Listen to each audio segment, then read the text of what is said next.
You ever see a man lose everything in a blink?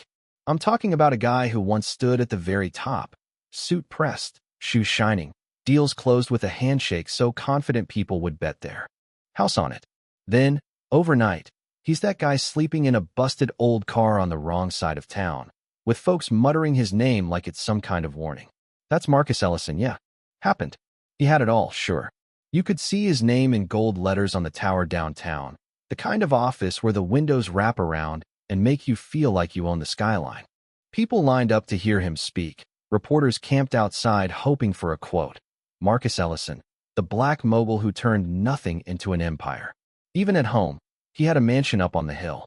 A partner who smiled for the cameras and posed with him at every gala. But pride, it makes a lot of noise. Ruin just creeps in quiet. His wife. Yeah, the one always at his side. The picture of Grace. She was the one who lit the fuse. First, it was just harsh words behind closed doors. Then suddenly, she's in court claiming bruises, talking about nights full of rage and silence. Marcus denied it, but nobody really cares about the truth when a headline sounds so much juicier, right? The tabloids ran wild, millionaire monster exposed. Investors bailed before breakfast. Friends who'd toasted him a week before stopped picking up the phone. Even the guy at the lobby desk, who'd once nodded with a grin, just stared at his shoes when Marcus walked past. And the courts. Man, that's a show you don't want tickets to. By the end, lawyers had sliced up everything. Houses, cars, bank accounts, until the only thing Marcus owned outright was the look on his face. One last box, a cheap watch, some bills he'd never pay, and a bank slip that said $500. That's what he walked out with. 500, and his name left hanging in the air like a bad smell. People talk, Two guys leaning on a cafe wall, just loud enough so Marcus could hear. Isn't that the one who hit his wife? Yeah, used to respect him, shame. He wanted to yell, to defend himself, but what good would it do? Words bounce right off when nobody's listening. That week, wandering half in a daze, he spotted it. A battered '37 Cadillac, sun-bleached paint and windows like spiderwebs, a crooked sign reading $500. Like fate was rubbing it in his face. He bought it anyway. Where else was he going to sleep? That night, Marcus moved in. The city lights kept right on twinkling, but for him, the world had gone silent. Let me tell you, there's nothing glamorous about living in a car. The seats, once fit for royalty, dig into your back like rocks. The cold leaks through, rattling your bones, and you lie there with nothing but an old blazer for a pillow. One that once got tailored in Milan, now stiff with sweat and desperation. Mornings came with a new humiliation. Marcus would rise before dawn, just to slip into odd jobs nobody wanted. Hauling crates at the docks, sweeping up in greasy auto shops where the other guys would snicker behind his back. Isn't that Marcus Ellison? Used to be somebody. Guess not so untouchable. They didn't say it to hurt him. Not really. They just liked the story. A man's ruin is entertainment when it's not your life. Nights were worse. Sometimes kids would chuck rocks at the Cadillac, daring each other to mess with the homeless guy's car. Other times, Marcus just sat and stared at the highway, watching headlights streak past, wondering if any of those people even remembered his name. The loneliness was heavier than the hunger, believe me. Some nights, gripping the steering wheel, he'd pretend he was still in control of something, anything at all.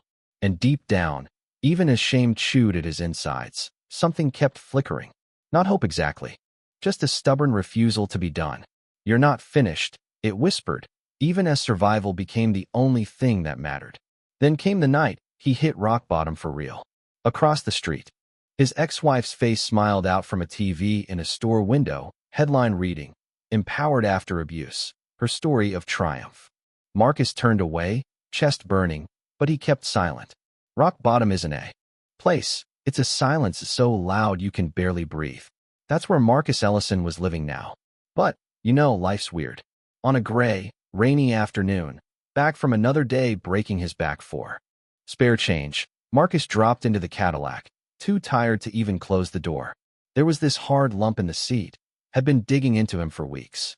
With nothing left to lose, he finally pried at the seam, fingers scratching through cracked leather until something heavy slid out, wrapped in a faded cloth. He opened it up, some chunk of metal, dull and yellow. Gold. No way. He laughed at himself, bitter and hollow. But curiosity got him.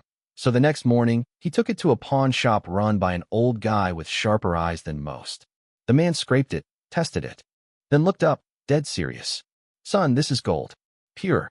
Marcus thought he was getting played, but when the weight showed up on the scale, he could hardly breathe. The shopkeeper leaned in. Voice low, said that old cars, especially ones from mining towns, sometimes had things stashed away. Maybe, just maybe, Marcus had stumbled onto a hidden fortune. He didn't cash it all in at once, wasn't stupid. Just a piece here and there, different shops, nothing flashy. But suddenly, the world got a little wider. He could eat, think straight, maybe even plan.